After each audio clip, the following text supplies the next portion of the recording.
Okay, good morning everyone. My name is Piolo. Her name is Marianne. We will be talking about the French literature. So what is French literature? French literature is the body of written works in French language within the geographic and political boundaries of France. French people are proud of their language and of their long tradition of poetry, prose, and drama.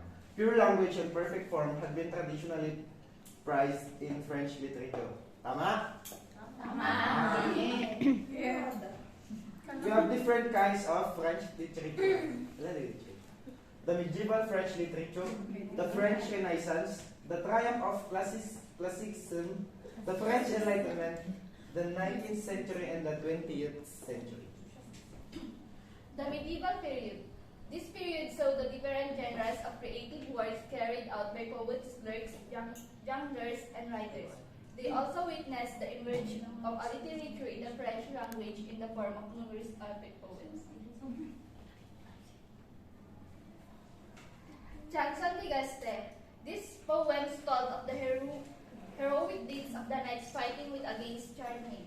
More than 80 chansons de Gaste, the Song of Death, are known, the earliest and finest being Chanson de Roland or the Song of Roland. Most are anonymous and composed in line 10 or 12 syllables grouped into lyses strophes based on assonance and later rhyme. Chanson de Roland in 12th century, which narrates the death of Charlemagne's nephew, Roland in rear guard action against the Saracens at Roncesvalles in the Pyrenees, exhibiting the great skill in differentiation of characters. This poem contributed the awakening of a French national consciousness. The chansons were followed in the second half of 12th century by the Romance courtiers, tales of courtly love, which were written in the Romance tongue and were intended to be read aloud before aristocratic audiences, celebrating the heroism of knights fighting in honor of their ladies. Many of these poems are set at King Arthur's court, are steeped in the Celtic mythology of Brittany, Cornwall, and Wales. Tristan and Isolde cycle, which is in its powerful symmetrical evocation of a love song, as that inspired poets in every part of Europe. Eventually, it served as the basis of Richard Wagner's great opera Tristan and Isolde in 1856. The second writer is Quentin de Troyes, the greatest poet, authors of Eric, Lancelot, and Percival. He is also known as the writer of Arthurian romances, especially those telling the love story of Lancelot and Queen Guinevere. Number 3 is Marie de France. Known French woman poet, creator of verse narratives on romantic and magical themes that perhaps inspired the musical lays of the later trouvères, and author of Aesopic and other fables called Aesopettes. The number 4 is the Roman de la Rose, whose first 4,000 lines were written about 1,230 by Guillaume de Loris in the courtly tradition. About 40 years later, Jean Demiung added 18,000 lines in a realistic, satirical way. The allegorical quest of the rose, the lady, was to remain influential until the 17th century. Outside aristocratic circles, a very different type of literature flourished. The Fabliaux were short narratives in verse, simple, earthly, and bantering in tone, sparing no one, list of all women or clergy, fables, allegorical stories in which animals were used to satirize human characteristics or to point to a moral, were equally popular, the most celebrated of this type being Reynard de Fox. French lyric poetry developed some troubadours and the trouvères and form of the more personal works of professional poets. Lyric poets in the Middle Ages are Collins Musset, Rouletabille, Christine, and Tisane character child ornaments. Frances Villon, outstanding poet of Old French in later French. Thief, murderer, and prison inmate. whose alternately bitter, amusing, and deeply moving testament, 1461 AG Trans, 1924, serves a extremely modern note. In it are many examples of the ballad and the rondeau, forms in which Byron's demonstrated his mastery. The development of prose of history as a prose genre.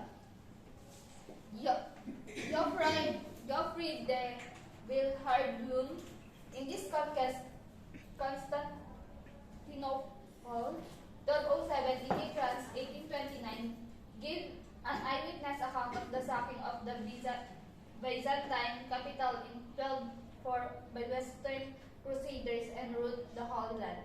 John Siri de Joinville, after the memories of Louis IX, Desertus Crusade in 1248 to 52 in Egypt. Completing his entertaining history, the St. Louis in 1309, EG Trans, 1807. John Froissart's Chronicles, EG Trans, 1523 to 25, vividly evoke the barbarities of the Hundred Years' Wars was fought between 1325 and 1400. The remorse of 1489 to 19, 1497 to 98, EG Trans, 1596, of Philippine Cummings dealing with the reign of Louis and Charles VIII revealed the truer history and one more concerned with the hidden causes of events that were contributed. The French Renaissance. The late 15th and 16th century saw the flowering of the Renaissance in France. Okay.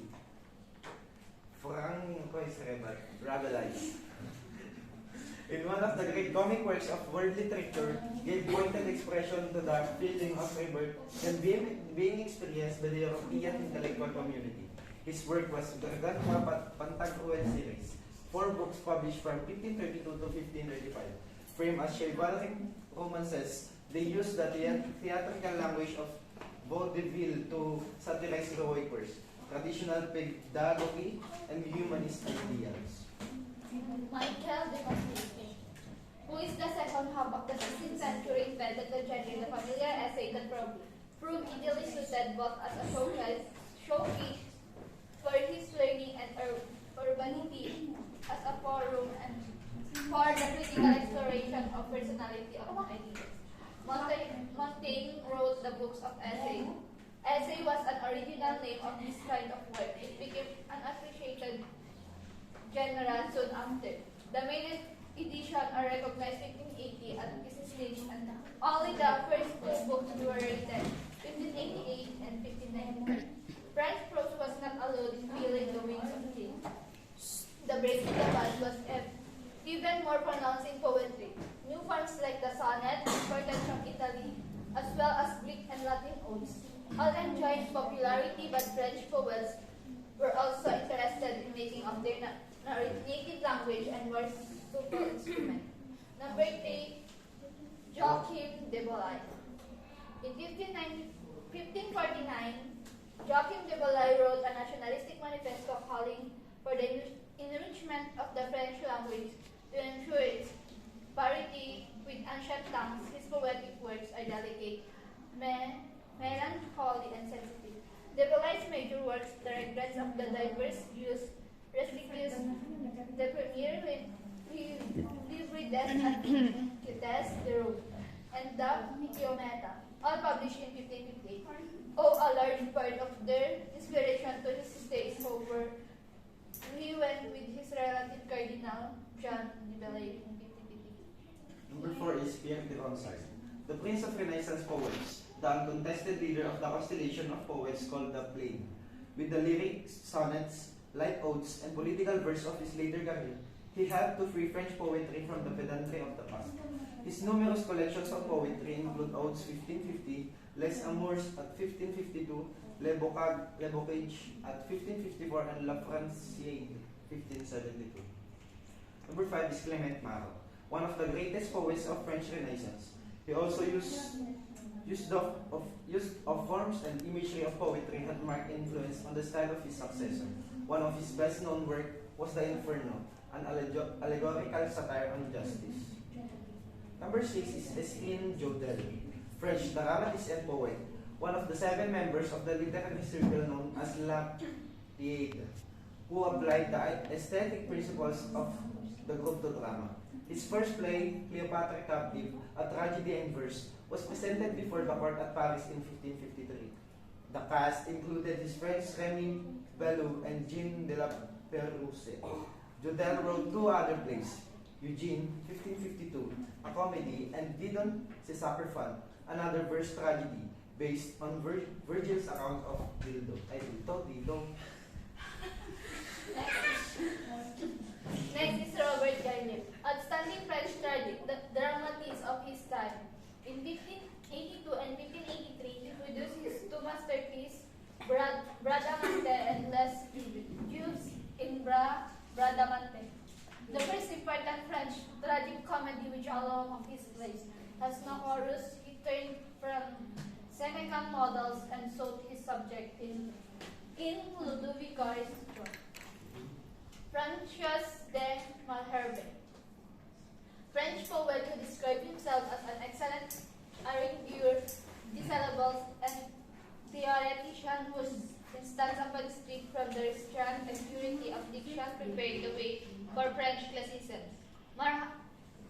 Malherbe's prose writing consists of tradition of Livy and Seneca, about 200 letters of 2 Pyris of interest to their picture of guard life, and his commentary on the words of the poet Philippe Discourse. The triumph of classicism. France's political position as the most powerful nation in Europe during the reign of Louis XIV was reflected in the preeminence French literature attained in the 17th century. This golden age literature still forms the foundation of French liberal education. The period showed a continuing trend toward the reinforcement of royal authority and except at the end of Catholic influence. In 1635, Cardinal Richelieu created the Académie Française with the aim of regulating language and literary expression. The conflict between 2 literary tendencies, one toward greater creative freedom, which modern critics call baroque, and the other toward an acceptance of literary rules, had been virtually resolved in the favor of classicism by 1660. Classicism in 17th century. Nicolas Gaulle Desproust, the founder of French literary criticism in the art of poetry, 1674 E.N.G. and 1683, in which reason, proportion, and harmony were defined as the sounding literary values. Number 2 is Pierre Corneille, France's greatest dramatist, whose tragic masterpiece, The Cid, 1637, dramatizing the conflict between duty and passion, remains unequal in the grandeur of its conception. Wrote over 30 plays, most of them after 1634, in accordance with the Aristotelian unities of time, place, and action. Number 3 is Jean Racine, French dramatic poet and historiographer renowned for his mastery of French classical tragedy. His famous work is Andromaque, 1667, Britannicus at 1669, Berenice at 1670, and Phaedrus 1677, and Athalie at 1691. Number 4 is Molière, ranging from the farcical to the sharpest explorations of social, psychological, and metaphysical questions, created a body of plays that seem as fresh and pointed today as they were when first produced. His masterpieces were Tartuffe and Misanthrope. Jean de La Fontaine, poets whose fables rank among the greatest masterpieces of French literature. His famous work was The Fables. Comtesse de la Fête, the French novel which in the first part of the 17th century was long diffuse and full of improbable adventures.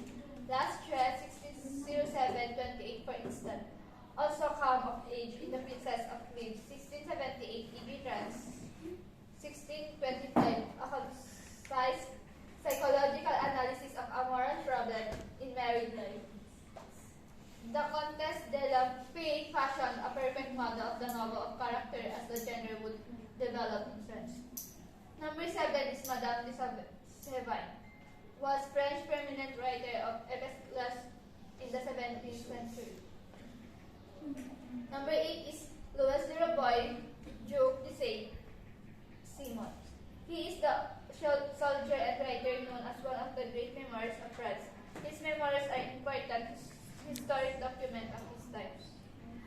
The enormously influential discourse on method 1637 not only established in the author René Descartes as the first modern philosopher but set the precedent for the clarity, precision, and rationalism with the French, and thinking and writing would subsequently be associated. Another philosopher admired as much for the perfection of his prose as the character of his thought was Blaise Pascal. His letters, Provinciales 1656 to 57, E.N. Trans 1816, demonstrated the devastating effectiveness of a simplicity informed by intelligence and wit, whereas Spencer's 1670, E.N. Trans 1688, directed the reader of the faith of the Christian God through the eloquent combination of reason, passion, and insight into the human condition.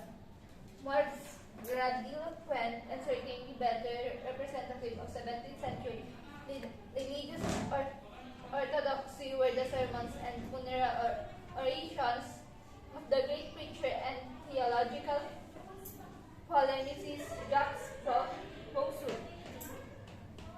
His with his opponent Francois Fenelon combined the interests of a classicist in the physical spirit of the 18th century in his didactic novel Telemaque 1699, E.N. Trans 1743.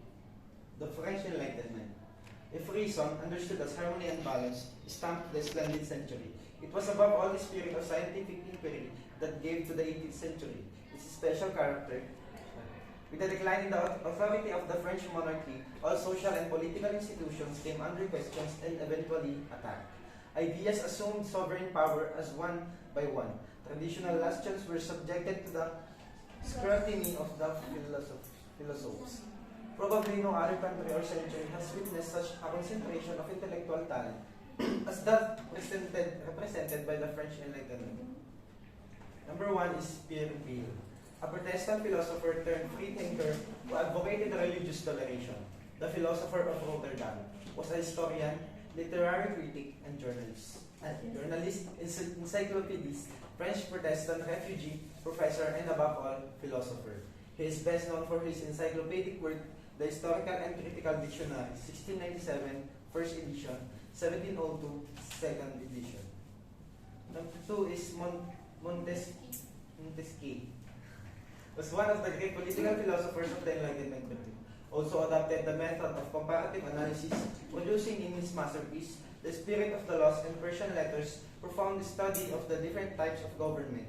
In this treatise, he expounded the doctrine of the separation of powers. This contributed to the 18th century French admiration for British political institutions and helped mold the U.S. Constitution. The biggest weapon leveled against prejudice and traditional authorities was the Encyclopedia, published in 35 volumes between 1751 and 1780, and incorporating most of the materialist, skeptical, and anti-religious ideas of the day.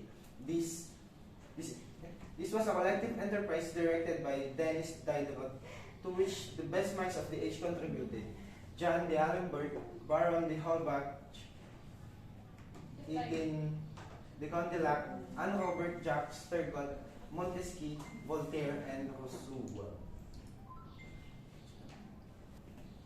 Jean-Jacques Rousseau, whose political and social ideas enjoyed an even wider vogue in the 19th and 20th century than in the 18th, asserted the principle of the collective sovereignty of the people in the social contract, 1762, E.N. Trans 1764, in MR 1762.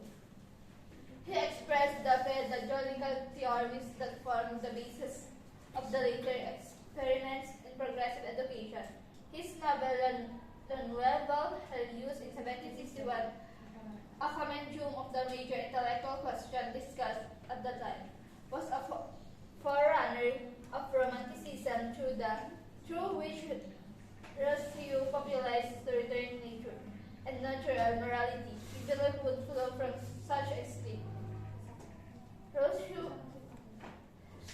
True Confession 1781 to 1788, and Reveries 1782 and Trans for both 1783, were daring autobiographical works that helped to develop the romantic taste for the public display of the inner self. The development of the novel and the drama contributed to the explosion of the new sensibility. A line reigned Lesages in 1688 to 1747, picaresque romance Gil Blas 1715, 1724, 1735, E.N.B. Trans 1749 opened the way to the novels of sentimental education, especially as produced in England by Tobias Smollett and Henry Fielding. In Manon Lescaut 1731, E.N.G. Trans 1738, the Abbe Prevost presented a tale of passion triumphing over the obstacle but death, while in Les Laisons Dangerous 1782, Pierre Coderlos de la Daclos 1741 to 1803 analyzed the perverse physical psychology of a cynical seducer from the lively place of Pierre de Mariboux came the term Mariboudige, meaning the styling with subtitled Psychologists composed of love and dalliance were portrayed by the playwright.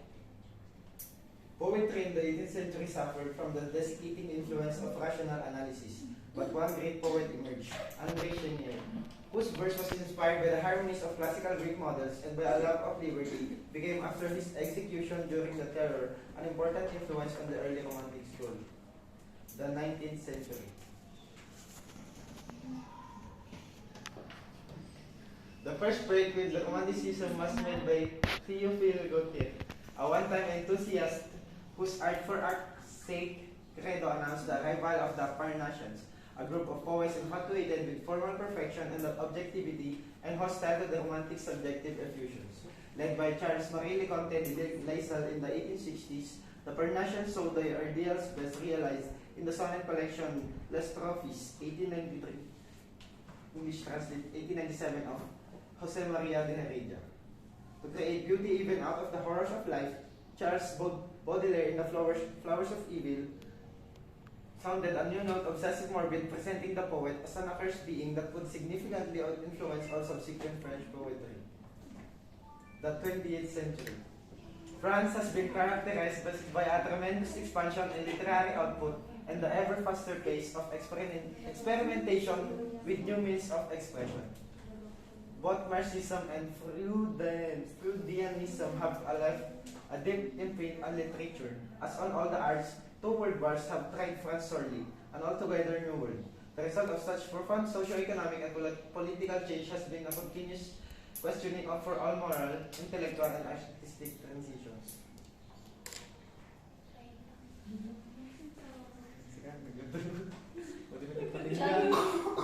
Jean-Paul Sartre, leader of the movement, had previously explained independence, namely the human freedom to choose and purge one's body. In the novel Nuestra 1938 to 1949, the Blano Exit 1944 to 1946, and trilogy of novels dealing with World War II. Victims would be encoded by others, most notably by Albert Camus in The Stranger, 1942 to 1946, and the Blog, First Simon 947 to 1948, in which the absurdity or the meaningless of life is stressed. The behavior cited in Lifelong Friends and Discipline also deals with existentialist problems in her novels, but is probably best known for massive treatise on the status of woman. The second, Sex 1949 to 1952, and series Distinguished of Remorse. 1950s dominant trend was new novel and anti-novel as represented by Natalie Sorrell, Michael Buber, and Alain Robben. Although these authors have no common doctrine or reject plot and verisimilitude as traditionally understood, they were allied with new insights provided initially by the adherents of extractionalism, he admired effect or literary expression, analysis, and criticism, as for example in the work of Roland Barthes and Jacques Derrida.